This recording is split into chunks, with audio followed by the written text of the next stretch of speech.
هاشم آقا بفرما.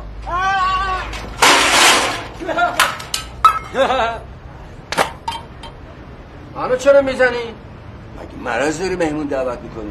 خودت بفرما زدی. من جواب سلامشو دادم. آخه یه کاسه ماست چیه؟ چون نه من اینقدر جوش میکنی استاد. سلام بیا بفرما. عاشق عبدالخیره یه قاشق زباز می‌ذارید تو عبدالخیره؟ من شما خودتون نهار ندارین.